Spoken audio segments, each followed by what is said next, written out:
So in trying to keep with the theme of young, energetic, bright young things, I'm going to say very little. I'm going to let them talk a little bit.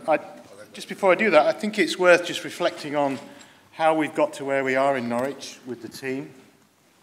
Take a seat. You're over there. Yeah. So it's about 4 years ago that Ian and Richard came to the University of East Anglia looking to sort of start a research project on ME.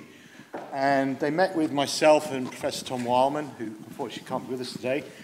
And that was sort of really the genesis of developing a Norwich centre, I guess, or interest in ME research. And it's really through the charity and crowdsourced funding that we were able to get our first PhD student. And that's Daniel here, who looks the older of the four there. I think you'd probably say he's aged prematurely. Because the time was spent with you, Simon. Yeah, thank you, yeah, they do reflect your mentor, I have to say. Yes. So we spend an awful lot of time inventing processes because we'd really not got involved in ME research before. So I think as Nancy said earlier, we had to identify the patients. And to that, we were incredibly grateful to Amalak Bansal, based at St. Helier. And we made a conscious effort to focus on severely affected patients because we thought that's the most profound phenotype of the disease and we're more likely to find something that's different in those individuals compared to healthy controls. So, of course, that presented all sorts of logistical issues. We had to go to them, we had to get consent, and then we had to get samples. And as some of you know, we're asking for slightly unusual samples. We want poo, principally, and that can be a major problem for a lot of patients in terms of providing poo when we need it. So we've had to come over a lot of that, and Daniel is sort of close to finishing up. He promises me he's going to produce a thesis soon, hopefully sooner rather than later.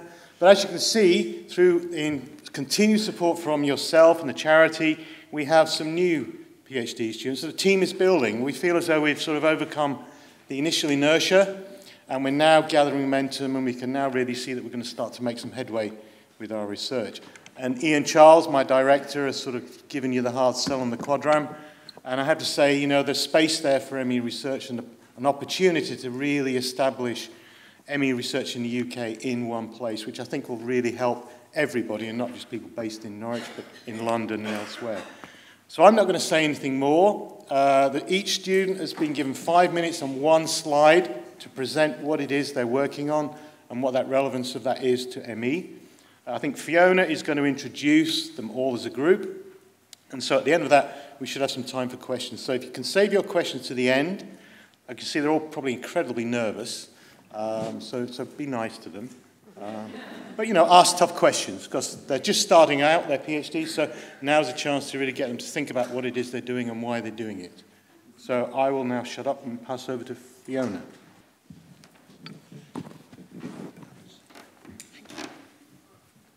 Work? Yeah, okay.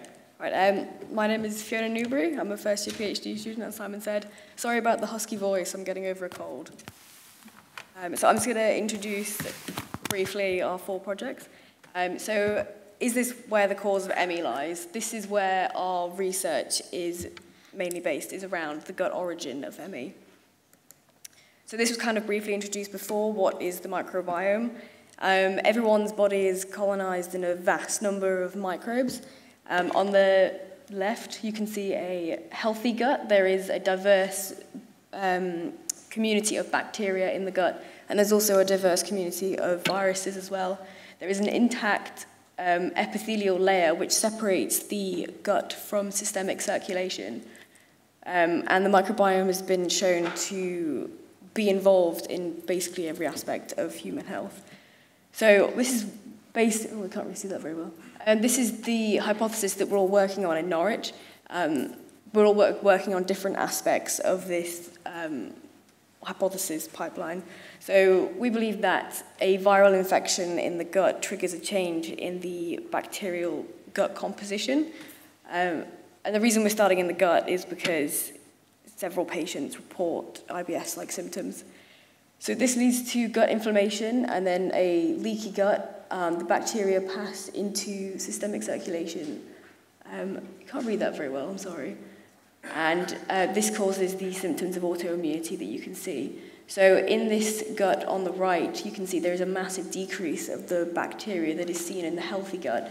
There is also inflammation of the epithelial layer and movement of bacteria into systemic circulation as well.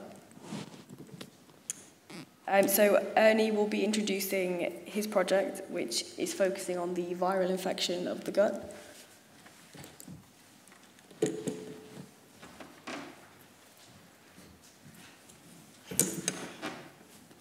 Good afternoon. I'm Ernie. I'm a UEA PhD student coming from Taiwan, and now I'm studying in the Cochrane Institute in Norwich. And next, I will talk about my PhD project. My interest is to investigate the relationships between the intestinal virome and ME disease. I'm trying to find a link between viruses and disease and trying to answer a question, how viruses can affect gut bacteria and whether this may trigger disease development. So in my study, I suppose that the intestinal viruses may contribute to disease pathogenesis by altering bacterial populations and reducing their diversity and cause gut bacterial populations imbalance. And this may trigger disease, gut inflammation and cause leaky gut. So to approach these questions, my project generated 3 experimental aims. In summary, first of all, we can see we try to how can I say? We try to find viral particles from fecal samples. So first, we try to optimize our viral isolations protocol first.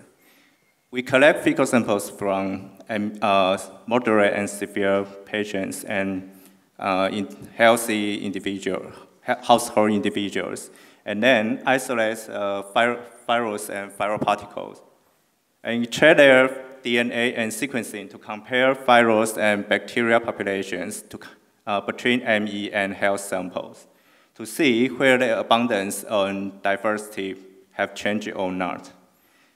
And secondly, we want to know whether the isolated viruses make.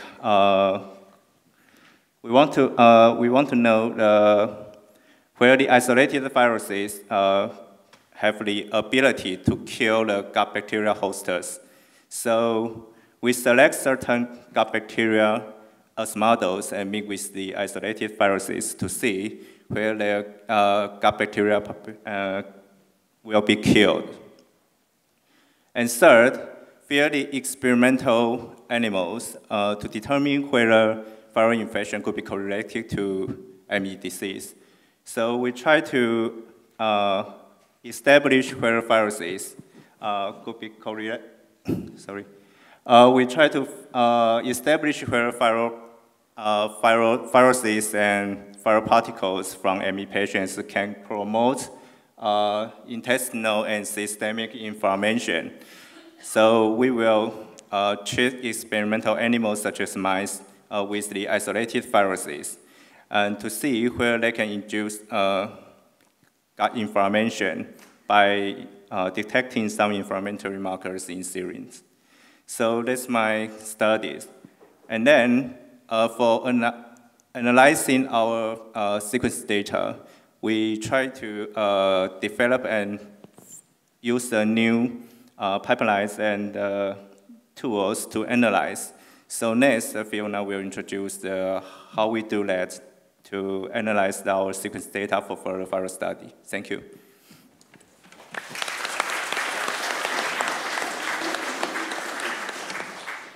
Okay, so part of my project is working in collaboration with Ernie. Ernie's doing the wet lab side, which is what he mentioned, is taking fecal samples from patients and isolating viruses. So we basically put them through a sieve, and the viruses come out the other side. Extracting the DNA and then sequencing. So I'm more involved in what happens after you've sequenced the viral genome. So just background what sequencing is. This is a sequencing machine, so you put in your DNA that's been extracted, and it reads the code of the DNA in A, T, G's or C's, and then that goes into a computer for analysis. So it's important to view DNA as a unique barcode. So everyone in this room has a unique viral barcode, and that's the same for viruses and bacteria as well. So what is bioinformatics? It's basically reading this barcode and assigning an identity to what that barcode is. So these are things that you'll normally find inside the gut. You will have a little bit of human DNA, so your own DNA, some bacterial DNA, and then also food DNA from what you eat.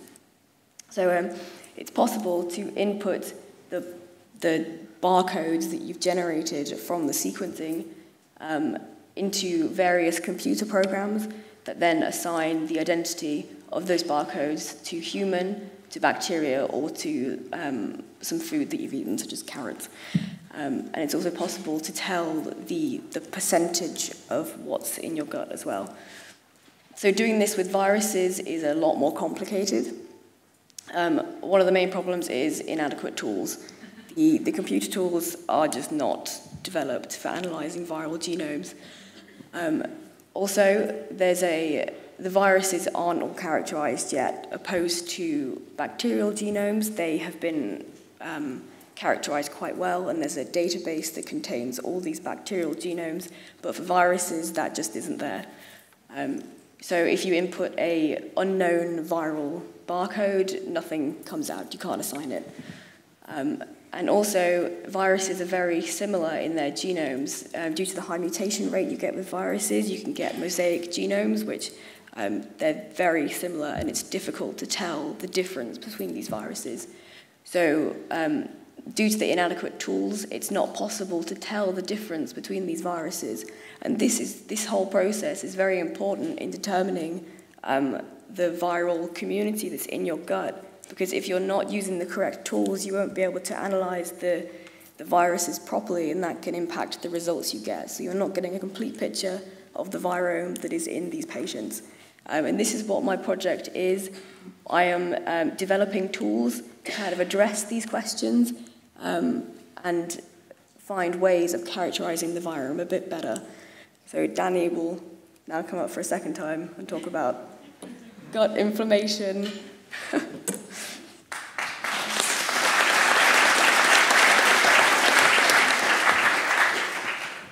Good afternoon, everyone.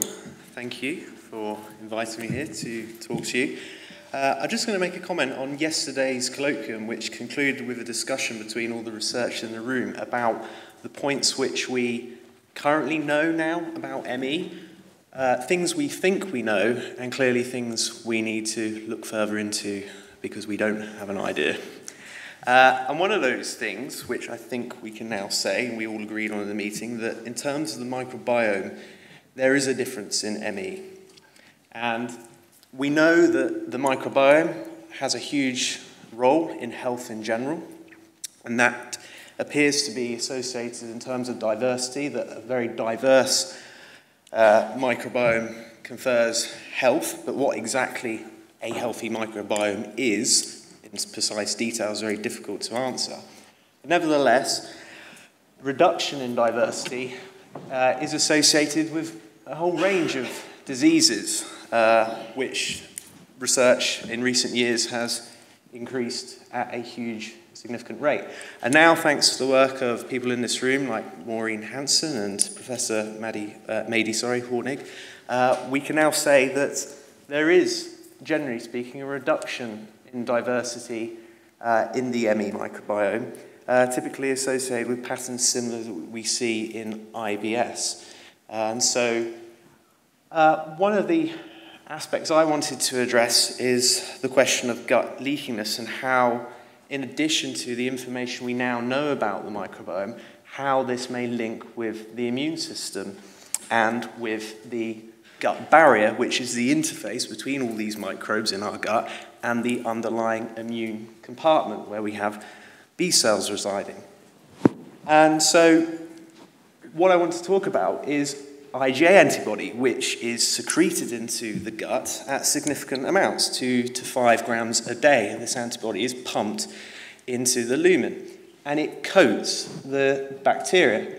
And sorry, actually I can see it now. And you can see here on the left-hand side, I am showing some IgA molecules here, which naturally are present in all of us, coating some of our bacteria. But in a pathological situation, it could be that increases in IgA production may allude to changes in gut permeability based on the hypothesis that if you have increases in the gaps here, much like if the mortar between the bricks of your house failed, the wind and rain would get in, the bacteria have an increased interaction with the underlying immune cell compartment, which would then engender an antibody production of increased IgA. So what I've been doing is measuring this IgA in the severe patients and the house match controls that we've been collecting from patients' homes, thanks to Dr. Banzel's help in connecting us with those patients. And using flow cytometry here, we can see that there is increases in the abundance of bacteria in patients which are coated with this IgA. So these plots are, each dot here represents an individual cell. We can see that the majority of cells here are IgA negative, but the ones above here, just straying into this part of the diagram, we can see when we compare these percentages with the controls, there is a slight increase, and each of these lines draws a link between the patient and the matched control which we visited. We then hope to separate out those cells and to sequence to find out what they are. So not only will we then get quantitative responses of IgA, which may be potentially useful as a marker among with other tests and techniques, but also this is linking it back to the immune system. So why may or may not these bacteria have a role in potential disease pathogenesis?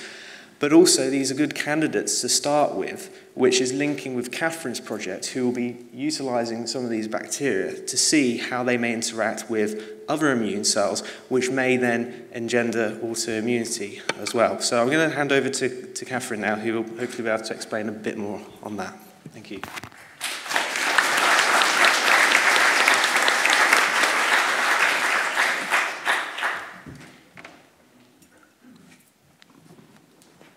Hello, I am Catherine Seaton. I am a first-year PhD student at the Quadram Institute. I am interested in ME/CFS research because I myself was diagnosed with ME/CFS when I was 13 years old in January 2009. My PhD, as Danny just said, aims to characterise the abnormalities in the immune response as a consequence of a leaky gut. So, this is my slide.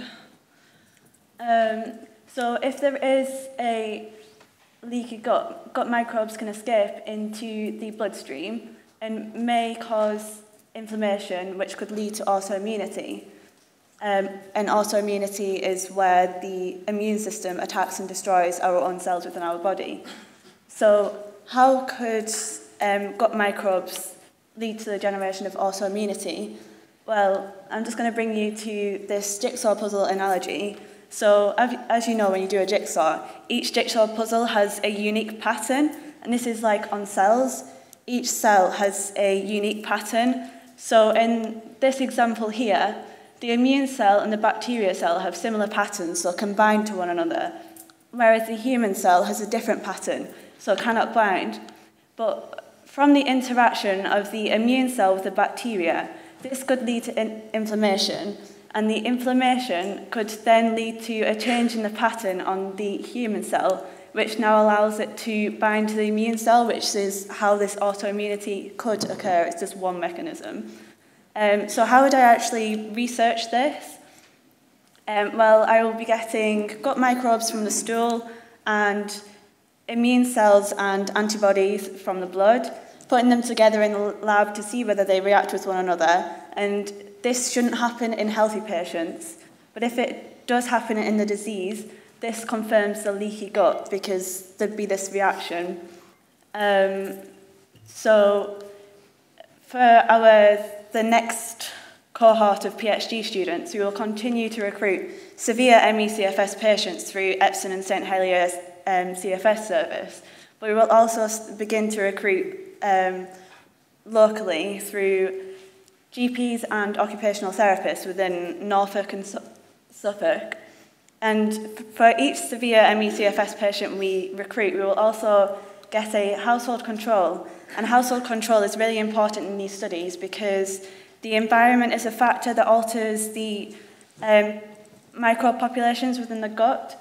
So if we use a household control, this means that two people who live within the same household are more likely to have a similar microbe population. So if there is differences, this could be due to the disease itself. So as I mentioned before, we'll be getting the blood and the feces, and we will also be collecting food diaries from these volunteers because food is also another factor that alters the gut bacteria populations.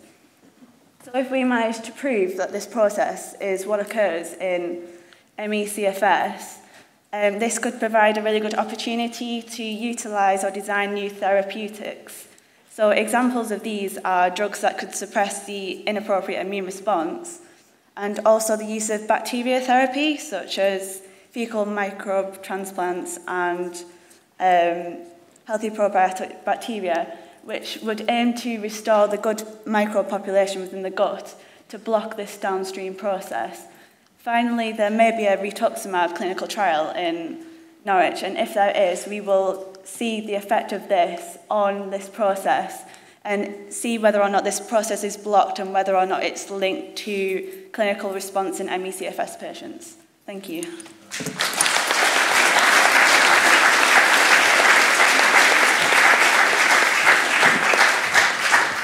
Okay, any questions for any of them? In our original ethics application for Daniel's project, we wanted to try and get biopsy samples from colonoscope procedures, colonoscopies, and that just proved logistically impossible for us. And particularly as we're focusing on the severes, getting them to an endoscopy unit was a real problem for us. But it is something that we are very keen to attract, and moving into the quadrant where we'll have an endoscopy unit in the basement, we're hoping that we can actually start to acquire more of those type of samples. How about to the bright young things here?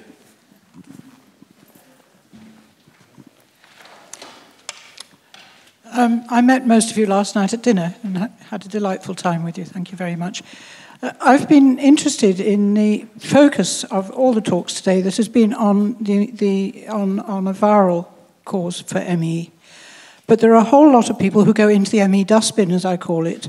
For example, I was put in it with OP poisoning, organophosphate poisoning. And I'm interested in the gut research that you're doing, because there are indications that Roundup, which is ubiquitous and is found in 90% of our bloods, has a very deleterious effect on the bacteria in the gut. Do you test for exposure to glyphosate, Roundup, before you look for your viruses, to make sure that it's not the glyphosate that's causing the problems in the gut before you go on to look at other things? And will eventually your research differentiate between people like me who had OP poisoning or some other cause and people who have what you could call true ME?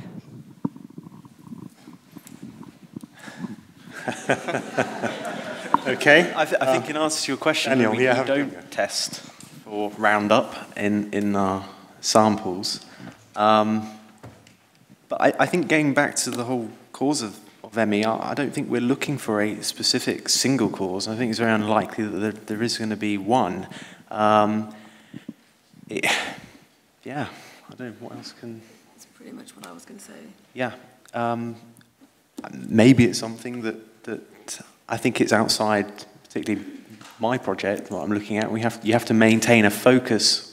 I remember when I started, I was looking at all sorts of potential things I wanted to look at, and I remember both Tom and Simon trying to rein me in and say, your focus is leaky gut, and at that point in time it was identifying if there was evidence of dysbiosis in ME, which we now know there is, and consequently addressing permeability issues. But we know that there are many factors which can affect that, one which could be, as you say, things that we're exposed to in terms of the environment, which we know has a huge impact on the microbiota, but also our diet, our antibiotic use, our stress, modern day 21st century living can have a huge impact. Studies looking at cortisol and when we put under stress in public speaking situations like this, probably my gut is now turning increasingly leaky. So I think as Ian was saying, that you have to keep an open mind and probably dare to go down some of these avenues which other people don't go down to. And what was the words you used, Ian, yesterday? We need some nutcases to sort of take on the challenge and do something different. So, I mean, I would say that in our... If we can get a proper diagnosis for ME, as opposed, or maybe a proper diagnosis for OP poisoning, for heaven's sake. There are a lot of children who have an ME diagnosis who've had head loss treatments with organophosphates. So we need to be able to differentiate. Okay. I would say that we are developing a health questionnaire to accompany our next study, in which we are looking at all sorts of, trying to identify all sorts of other exposures people may have, and things like hygiene products, for example, which are not necessarily a good thing for your microbiome, and cosmetics, all these things. So we're developing a health questionnaire, and we could certainly look at sort of where you live and whether or not you might be exposed to herbicides or pesticides. Yeah. Another question here.